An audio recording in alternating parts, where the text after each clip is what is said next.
muchas gracias por estar aquí. Estamos en Ecología al Debate y vamos a hablar de financiación, perdón. Vamos a hablar de financiación con dos amigos que son Mario, que lo tenemos aquí, Mario de CO, y Enrique Antequera que es banquero, que es de Abanca. Bancario. Banquero, botín. Cógete el micrófono, si no se te oye. Entonces vamos a hablar de este tema, si os parece. Este eterno, ¿no? Voy a hacer una rehabilitación, voy a hacer algo, ¿cómo lo pago? Nos pasa a todas y a todos. Pues vamos a intentar hablar de esos temas, pues porque tú también seguro consideras economista o cerca, y Mario también es economista, y vamos a ver estos señores que son los que se preocupan y han estudiado la carrera de economías, a ver cómo solucionamos este problema, que no es fácil. Si os parece, y vamos a improvisar, vamos a charlar con ellos, y luego los últimos 15 minutos haremos un poco de preguntas, prepararon ya las preguntas que tengáis, porque ya pues, vamos a tener esas preguntas. Empecemos por ti, por Enrique. Sí, pero déjame hacer una introducción previa. Bueno, Mario quiere hacer una introducción previa. Vamos, no le vamos a negar esto. Venga, por favor, Mario, coge. Sí, o sea que... o sea, de lo que se trata es de conseguir que haya financiación para rehabilitar viviendas. O sea, que estamos acostumbrados a que la única forma de rehabilitar es que las administraciones sean muy generosas con las políticas de subvenciones y el resultado final es que no hay recursos suficientes como para, con dinero público, financiar toda la rehabilitación que es necesaria. Por lo tanto, el porcentaje de viviendas rehabilitadas es ínfimo para las necesidades que tendría los requerimientos de una transición ecológica de la economía. Y luego también hay algunos que no estamos de acuerdo en la política de subvenciones porque se trata de utilizar recursos públicos para privados, para mejorar el valor económico de viviendas de privados. Entonces pensamos más bien, aquí está también nuestro amigo José Manuel, que compartimos esta visión, el dinero tiene que ser utilizado para financiar. ¿Quieres que se acerquen para el lado de las coronillas o no? No, no es importante. Hay suficientes coronillas ya. Genial. Entonces, hemos invitado a nuestro amigo Enrique de un banco que no es tan conocido en Madrid como en Galicia, porque es de los pocos bancos que se han tomado en serio los de financiar a comunidades de propietarios y tienen mucha experiencia al respecto, pero luego yo voy a hablar de cómo conseguir que nadie se quede fuera de la posibilidad de financiar la rehabilitación de su vivienda porque tenga una situación económica menos solvente. O sea, que con esta mirada de que para poder rehabilitar un edificio necesitamos que todas las personas que viven en ese edificio puedan hacerse cargo de la parte que les corresponda. Y si dentro de esos vecinos y vecinas hay gente con una situación económica menos desahogada, pues igual se pone en riesgo la rehabilitación del edificio porque existe ese riesgo para los vecinos solventes de que el vecino menos solvente no pueda hacerse cargo de su parte. Y ante ese riesgo de tener que acabar pagando lo que le corresponde a otra persona, finalmente no se hace la rehabilitación. Entonces luego hablaremos, después de la aportación y la visión de cómo financiar comunidades de propietarios desde la banca tradicional, luego hablaremos de algunas ideas innovadoras desde la financiación ciudadana. ¿Vale? Y ya dicho esto, pues Enrique, es tu turno. Bueno, yo vengo por parte de Abanca, tengo buena relación con Mario. Abanca, como decía, aquí en Madrid es poco conocida, pero en Galicia es la entidad número 1 que controla el 40% de la cuota de mercado, tanto en activo como pasivo, y es el fruto de la fusión de las cajas de ahorro gallegas, Caixa Nova y Caixa Galicia, y después de toda esta crisis económica pues cambió el nombre, se fusionó también con Banco Echeverría, y fuera de Galicia pues estamos creciendo y teniendo cada vez mayor número de oficinas. Respecto al tema de la financiación de comunidades de propietarios, Abanca hizo, no es que hiciera un estudio, sino que hace 20 años, 25 años que empezó el boom inmobiliario, y ahora muchísimas comunidades de propietarios, por la legislación y demás, está teniendo que hacer alguna obra de rehabilitación, adaptación y demás. Los estudios dicen que cerca del 75% de las comunidades de propietarios de esas fechas tienen que hacer rehabilitación.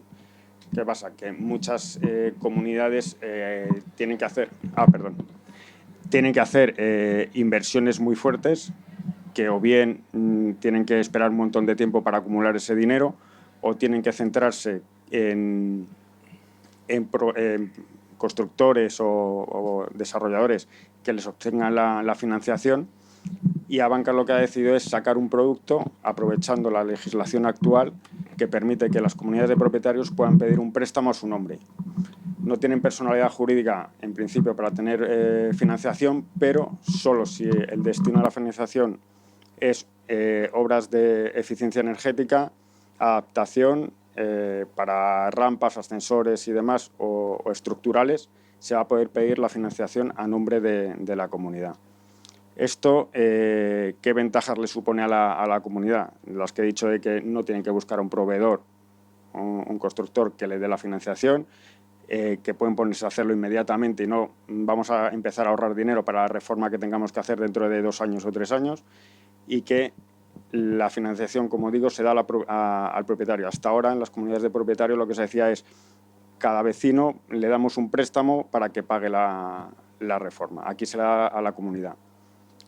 ¿Por qué Abanca se está metiendo en este tipo de negocio o en este nicho? Primero porque quiere dar un servicio a sus clientes y por interés, digamos, siempre los bancos por el cliente céntrico, como decimos en Abanca, pero evidentemente para nosotros también es un producto bastante seguro. ¿Por qué?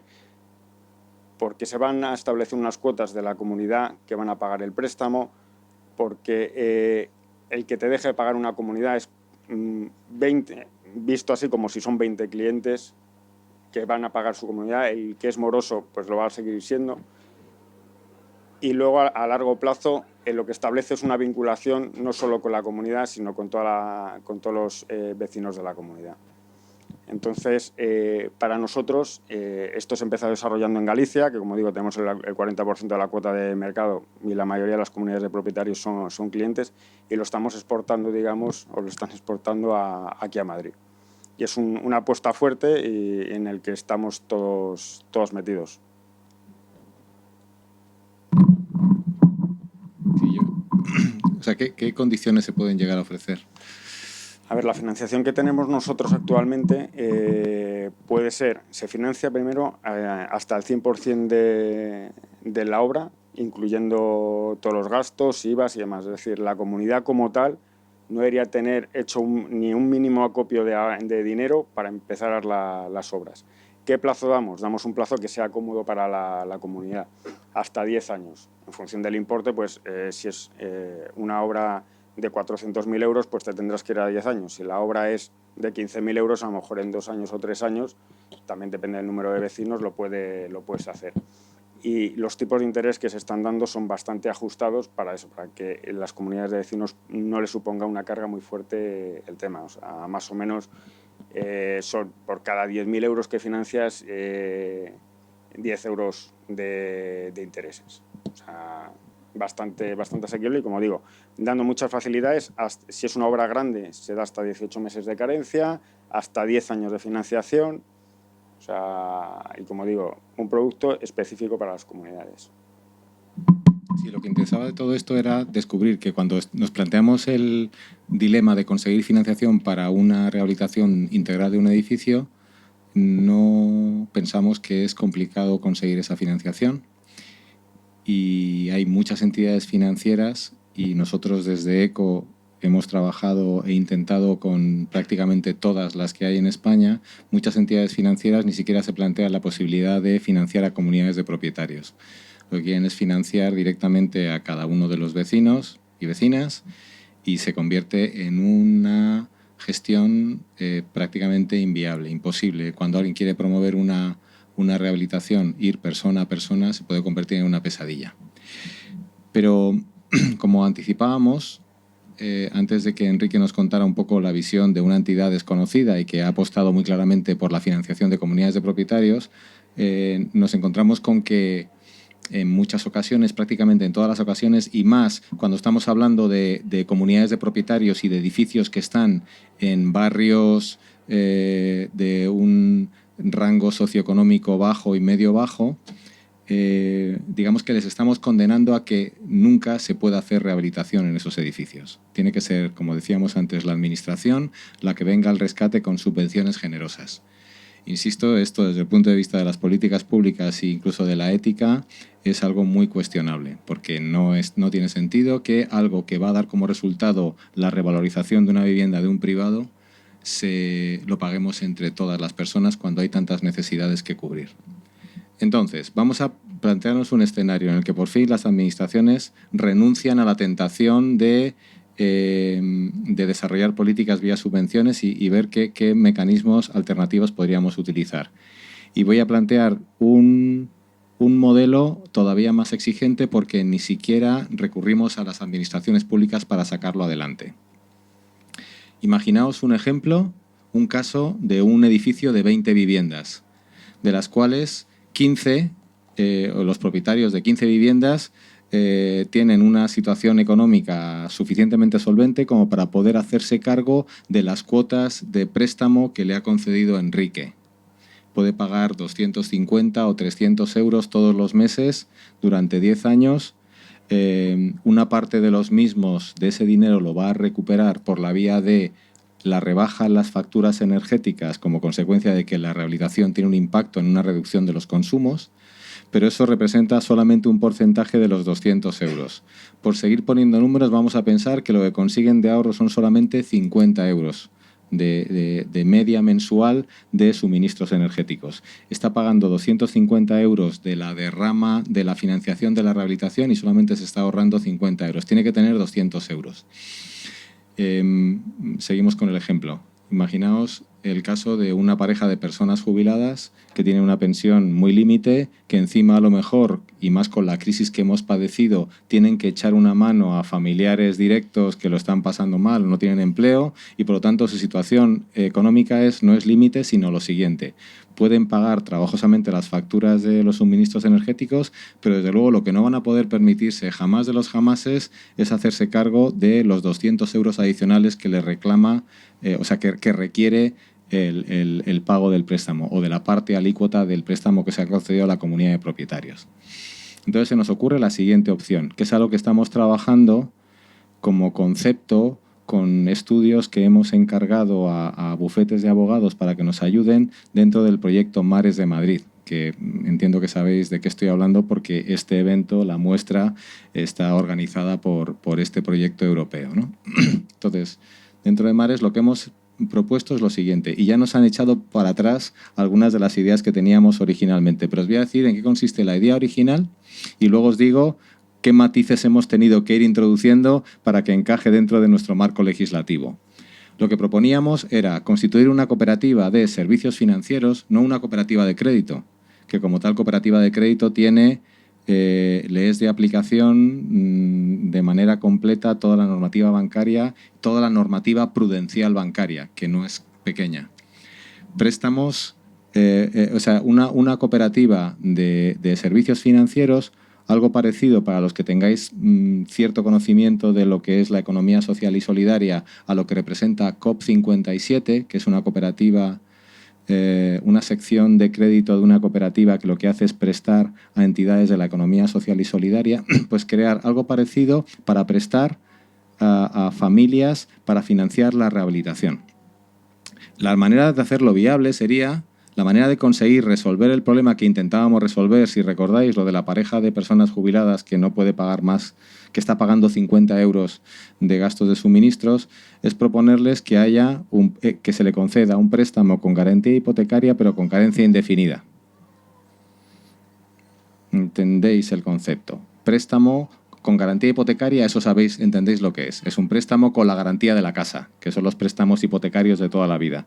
Pero lo que le estamos pidiendo adicionalmente es que tenga carencia indefinida. Carencia indefinida significa que durante toda la vida del préstamo, y ahora os diré cuándo acaba, porque el préstamo lógicamente no va a ser indefinido, durante toda la vida del préstamo solamente se paguen intereses, pero no se amortice principal. No tengas que devolver el préstamo. Si, por poner también, ya que estamos poniendo números, si lo que tiene que pagar cada uno de esos vecinos y vecinas son 20.000 euros para juntar los 400.000, porque son 20 vecinos, para financiar la rehabilitación, le estoy concediendo un préstamo de 20.000 euros, que si le sumamos gastos a lo mejor se me va a 21.000 euros por el hecho de que tiene garantía hipotecaria. Le estamos concediendo un préstamo de 21.000 euros y durante toda la vida de ese préstamo solamente va a pagar intereses. Y pagando intereses al 3% van a ser 20.000 por el 3% son 600 euros al año, 600 euros entre 12 meses son 50 euros al año. ¿Me seguís hasta aquí los números?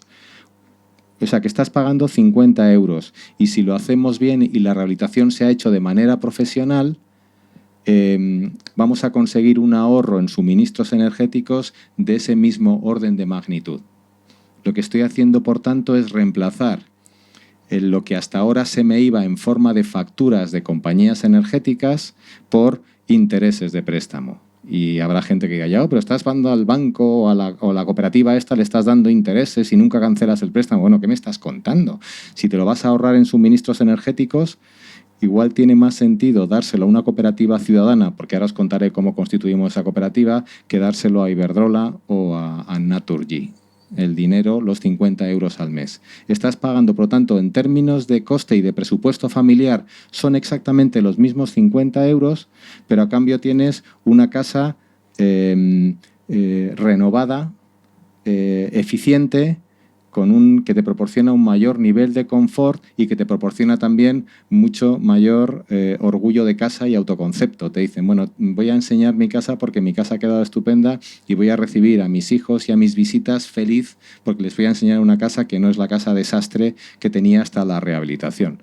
Me estoy gastando exactamente lo mismo, por lo tanto, mi coste vital no ha cambiado y he cambiado confort, o sea, adquiero mucho más confort y mucho más reconocimiento y estética por el mismo presupuesto y el mismo coste. Cuando decimos carencia indefinida es algo que ya los abogados nos han dicho que mejor no utilizarlo como concepto, pero hacia donde apuntas hacia lo siguiente. Acordaos de estas dos personas mayores que les queda un recorrido vital más corto por aquello de que son mayores. En el momento en el que ya no estén entre nosotros, heredarán sus hijos o sus herederos en general. Y es en ese momento cuando los herederos están adquiriendo el bien que tiene una carga, que tiene esa deuda hipotecaria de 20.000 euros. No hay problema, porque muy seguramente de resultas de la propia revalorización del edificio, pero sobre todo de resultas de la revalorización motivada por la rehabilitación, seguramente valga 20.000 euros más la casa.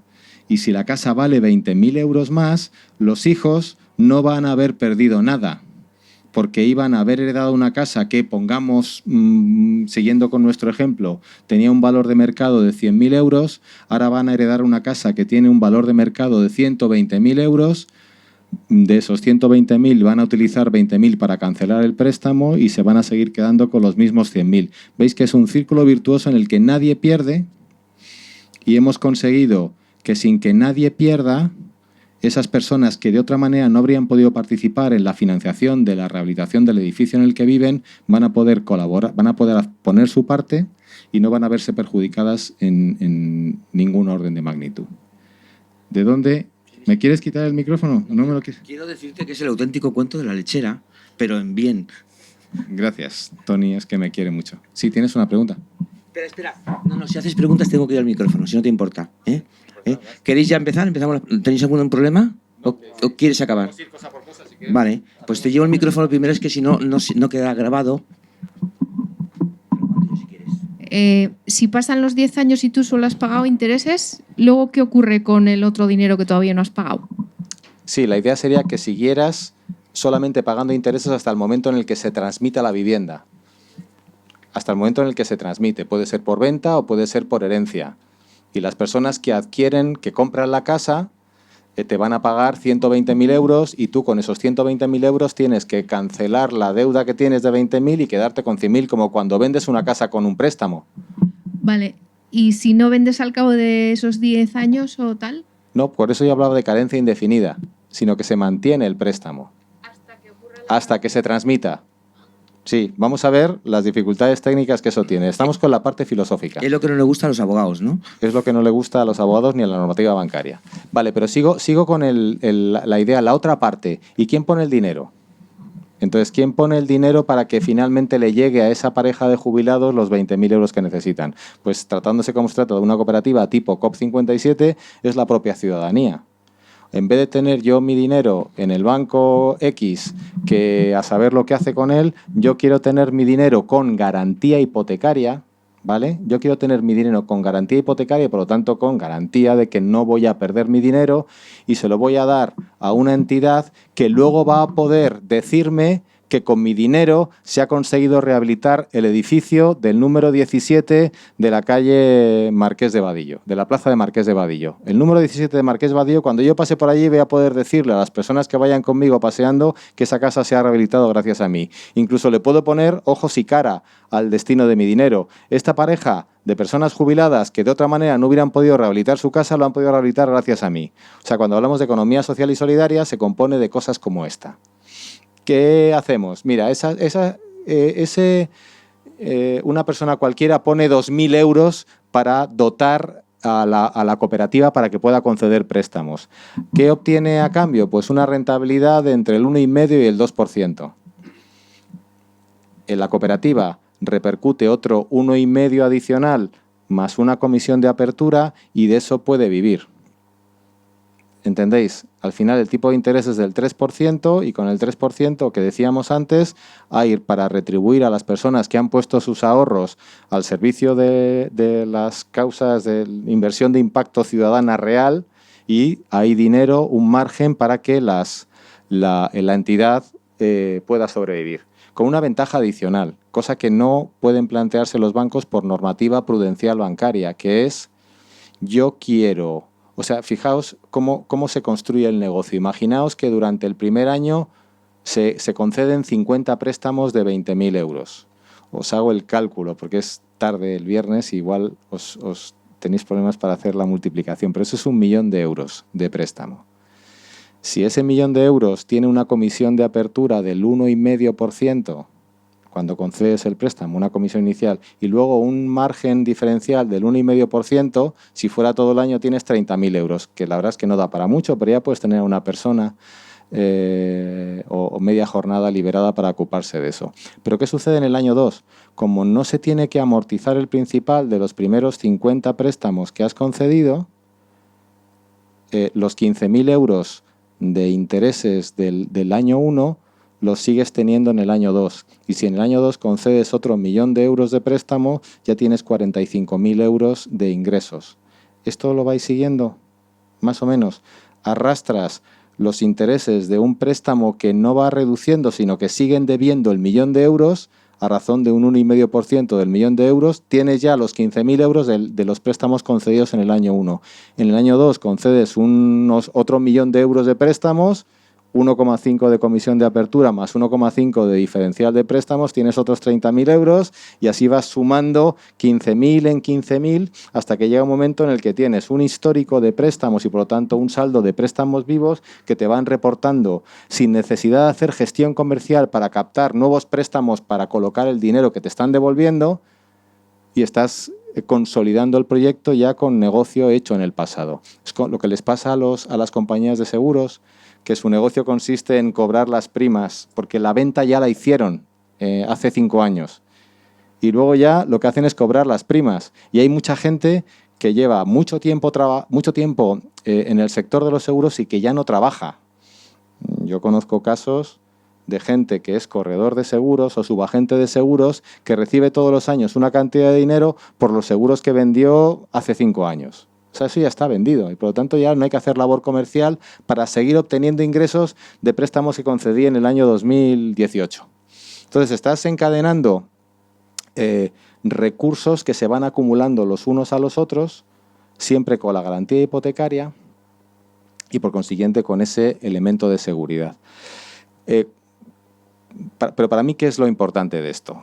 Lo importante de todo este planteamiento, que es solo una propuesta, un concepto, es que estamos consiguiendo que personas que de otra manera no podrían rehabilitar sus viviendas puedan rehabilitar sus viviendas, y lo estamos haciendo de la mano de ciudadanía que se moviliza para poner recursos al servicio de valores medioambientales y sociales. O sea que estamos conectando personas con personas dentro de los valores de la economía social y solidaria, y eso en sí mismo ya tiene valor, tenga la magnitud que tenga. Creo que necesitas un micrófono para hacer una pregunta. Bueno, pues yo creo que ya podemos abrir el turno de preguntas y... Mario me quita el trabajo, ¿os habéis dado cuenta? Hola, te quería preguntar sobre este supuesto. Estás contando con que los propietarios de estas viviendas o que las viviendas están libres de cargas, ¿no? Entonces, en un supuesto de una persona que no tiene amortizada su hipoteca, pongamos que la tiene la mitad o le quedan como 3/4 partes, ¿este sistema vale para ellos? Y otra pregunta era sobre todo el sistema de la cooperativa. Las personas que invierten ese dinero, hay como cuando haces plazo fijo, hay como lo tienes que dejar aquí 5 años, o sea, o lo puedes retirar cuando quieras, esos dos factores. Muy interesante, porque estamos construyendo colectivamente el modelo. Y efectivamente, cuando hay una carga previa, se dificulta o se reduce el potencial de garantía que ofrezca la vivienda como garantía hipotecaria. Sobre todo si es una casa que se acaba de comprar y se ha comprado en el punto álgido del boom, pues entonces la capacidad que tiene la vivienda para ofrecer esa garantía se reduce significativamente. Por lo tanto, lo que yo acabo de comentar no resuelve todos los problemas, y ese que tú planteas sería uno. Pero también te digo que si se trata de una vivienda que ya ha amortizado el 50% de la deuda, yo creo que colectivamente podríamos asumir un riesgo no excesivo de conceder otros 20.000 cuando solamente le quedan ya 40.000 de la deuda anterior, y siempre que el valor de tasación después de la rehabilitación sean 120.000 euros. Digamos que dentro del riesgo habrá límites de mayor o menor riesgo, y aunque seas hipotecante de segundo grado, digamos que cuando ya se ejecuta la hipoteca, si le quitan la casa a esta persona, se cobrará el primer banco y todavía quedará valor residual para poder devolvernos el préstamo. Pero eso no significa que se resuelva en todos los casos. Habrá casos en los que, como acabamos de decir, nos encontramos con alguien que acaba de comprar, que encima ha comprado en la punto álgido de la burbuja, ahora los precios están desplomando, ahí no hay garantía hipotecaria. Y ya aprovecho para decir qué otras derivadas necesitaríamos. Hablábamos de que no necesitamos a la administración. Sí necesitamos a la administración, no para conceder subvenciones, sino para conceder avales en los casos de exceso de hipoteca sobre ese bien. Pero que me conceda un aval nada más. No quiere decir que ese aval se vaya a ejecutar. Puede ser que la persona, la familia en cuestión, pueda hacerse cargo de los intereses, más cuando esos intereses se compensan con la reducción de los consumos energéticos. O sea que necesitamos la administración no para que regale el dinero en forma de subvenciones, sino para que esté solamente para cuidar. Y se quedaría, una vez que se ejecutase el aval, la administración se quedaría con una carga sobre el inmueble. Es decir, respondo, pero también me voy a intentar cobrar en caso de que finalmente se venda la casa. Y respondiendo a tu segunda pregunta ¿cómo se concede el dinero? El dinero se concede en principio de manera indefinida, pero habría un mercado secundario que permitiría que, si alguien necesitara sacar su dinero de los que están aportando para dotar de fondos a la cooperativa, si alguien necesitara sacar su dinero en un plazo razonable, se verían reemplazados por otras personas que ocuparían su lugar. ¿Entiendes? No sería... Tú, en principio, del mismo modo que los préstamos son préstamos con carencia indefinida, el depósito es también depósito indefinido. Y lo que sucede es que se habilitan ventanas de liquidez o la fórmula que se estableciera para resolver. Yo necesito recuperar.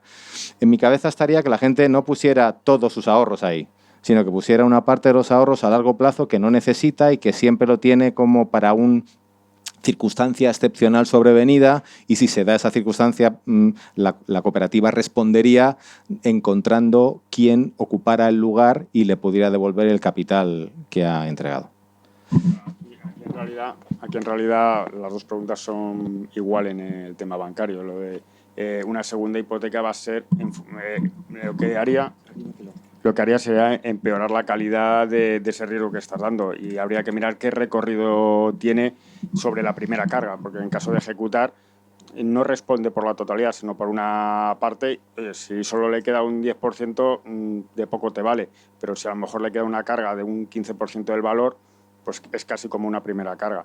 Y luego lo de la liquidez que decía Mario, pues si consiguen crear una cooperativa con un gran flujo, pues hombre, no tienes liquidez inmediata. O sea, oye, lo quiero mañana. No, pero esto, como en muchos productos bancarios que son garantizados y no los puedes sacar hasta dentro de 5 años, quieras o no quieras. Pero con un mercado secundario, si hay dinamismo,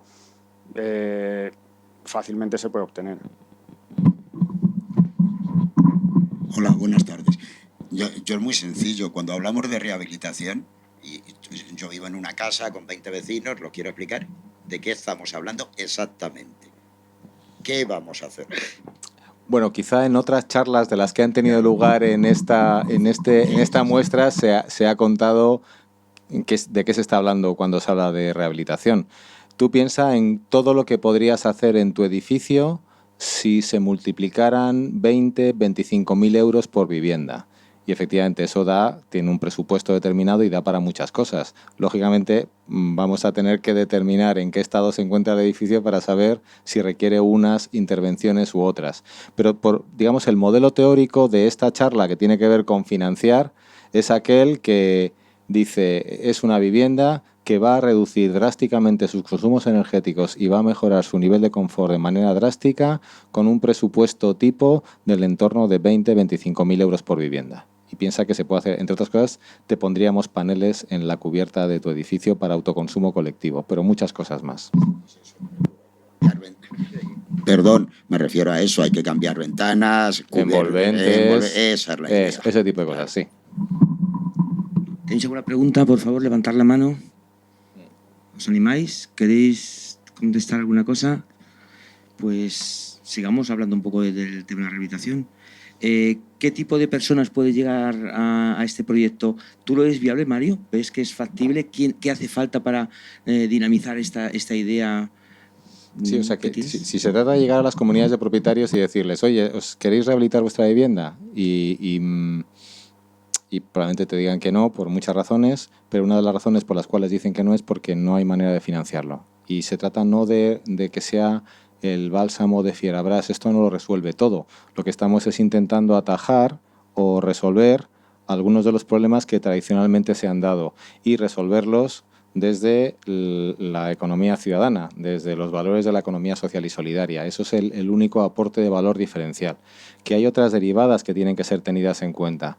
Yo, por abundar un poco más en los problemas que nos estamos encontrando, está el caso de aquellas personas que están en situación de pobreza energética, que, como imagino que sabéis, son aquellos y aquellas que no pueden encender la calefacción, por ejemplo, o si es que tienen, que no es el caso normalmente, aire acondicionado, no pueden aclimatar su vivienda porque no tienen dinero para pagarlo. Y entonces están esas fotos tan dramáticas de gente con velas o envuelta en una manta en medio que la casa es más una cueva que una vivienda, un hogar. Bueno, pues efectivamente eso no lo resolvemos con este mecanismo, porque si no están pagando los suministros energéticos, tampoco van a poder pagar los intereses del préstamo. Bueno, pues tendremos que encontrar alguna fórmula. Y esas fórmulas pueden tirar de la intervención de lo público y puede quedarse. O sea, si yo desde lo público estoy aportando dinero, seguramente vamos a pensar en que esas familias que están en situación de pobreza energética no van a poder endeudarse, no pueden ir al banco y pedir un préstamo con garantía hipotecaria porque no se lo van a dar directamente, no existe esa posibilidad. Y sin embargo, con la ayuda de la administración pueden financiar esta intervención que haga que todo el edificio se rehabilite. Y la administración, esta es mi perspectiva, o sea, yo pienso que no se tiene que dar dinero para financiar el patrimonio privado. La administración lo que hace es una anotación en el registro mercantil en esa vivienda del dinero que se le está dando para que pueda pagar su parte de la rehabilitación integral. ¿Es insolidario? Bueno, a mí me parece que sea insolidario. O sea, que la vivienda va a estar ahí. Lo que no tiene sentido es que desde lo público se esté dando dinero para que no tenga esa familia que pagar la rehabilitación y luego cuando las personas dueñas, los propietarios fallezcan, los herederos se quedan con la casa libre de cargas cuando es una casa rehabilitada, ¿no? Pues lo correcto sería que se quedara una dotación preventiva incluso con los intereses. ¿Qué le estás proporcionando a esa familia que está en situación de pobreza energética? Que con un suministro energético mínimo va a disfrutar de una casa con un mucho mayor nivel de confort. O sea, estás luchando contra la pobreza energética no por la vía de entregar el pez y de pagar las facturas energéticas desde servicios sociales del ayuntamiento, sino lo que estás haciendo es que su casa requiera muchísimos menos aportes energéticos para proporcionarle la situación de confort. O sea, que es, digamos, y esto es casi tan importante como lo primero, redignificando. Si tu casa deja de ser un horror de frío y es una casa con un determinado nivel de confort, tu propio autoconcepto y tu propia autoestima se ve reforzada. Si quieres hacer políticas sociales, esta puede ser una forma de hacer políticas sociales de primer nivel. Pero pensar que de lo que se trata no es de resolver los problemas de rehabilitación en el barrio de Salamanca. No. Ahí también hay dificultades para que la gente se ponga de acuerdo. Ahí seguramente también habrá casos de personas que no tengan la soltura económica como para hacerse cargo de la parte alícuota del préstamo colectivo. Pero donde de verdad yo tengo el foco puesto es en los barrios en Aluche o en barrios de Getafe. ¿Qué está pasando ahí? Son casas construidas en los años 50, 60 que están en un pésimo estado de conservación y con unas condiciones, se construyeron con un código técnico que no tenía en cuenta los mecanismos o las técnicas de ahorro energético, pues vamos a intervenir en esas y no en otras. Y entonces vamos a coger barrios enteros en los que vamos a poner una lona enorme en la primera casa que rehabilitemos diciendo rehabilita tu casa a coste cero. Bueno, no tenemos ya mucho más tiempo, lo siento. No sé si querías cerrar alguna cosa. Enrique, gracias por Mario y Enrique por vuestras explicaciones. Disculpad, pero ya estamos acabando, ya se nos acabó el tiempo. Y nada, hemos hablado en la charla anterior justamente de la pobreza energética y os invito a la siguiente, que creo que trata sobre cohousing y modelos de vivienda. Gracias por vuestra asistencia. Hasta luego.